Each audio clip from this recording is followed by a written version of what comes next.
É interessante essa fala do Freud, porque ele conta um pouco, de uma forma muito sintética, a resistência, como ele diz, que ele deu sorte e fez algumas descobertas que ninguém conhecia, mas que teve que pagar muito caro por isso. Ele fala que ainda teria que pagar por isso, quer dizer, a luta não terminou. Ele tinha consciência da resistência que era oferecida às descobertas dele, principalmente no âmbito sexual, né? Essa coisa da sexualidade infantil, aquilo que os psicanalistas chamam de romance familiar, ou núcleo edípico. E nessa série de descobertas sobre a vida psíquica que Freud fez, Pondé, o sexo era uma chave importante para ele entender tudo mais, não é? Aí a gente tem a impressão que depois de Freud, o sexo virou uma outra coisa e virou uma coisa melhor.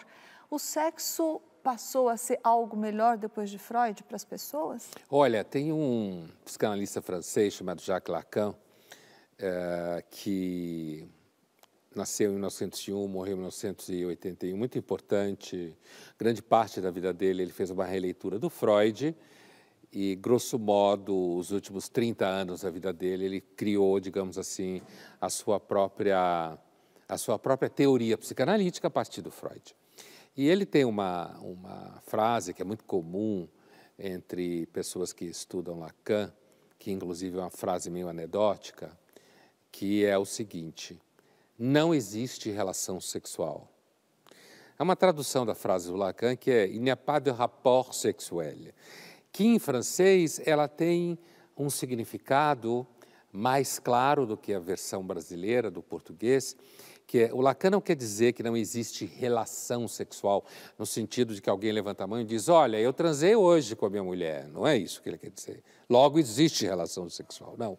O que o Lacan quer dizer é que não existe, a partir da teoria freudiana, nenhuma relação sexual que seja simétrica, que o encaixe, não no sentido mecânico, mas no sentido psíquico, seja pleno.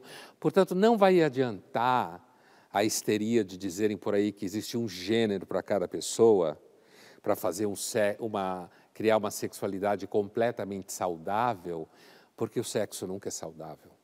Então, essa frase de Lacan significa que não existe um equilíbrio, uma justeza, na verdade. Exatamente. Não existe sexualidade nem ato sexual que seja plenamente normal ou plenamente correto. Não existe, não é possível se resolver o sexo politicamente.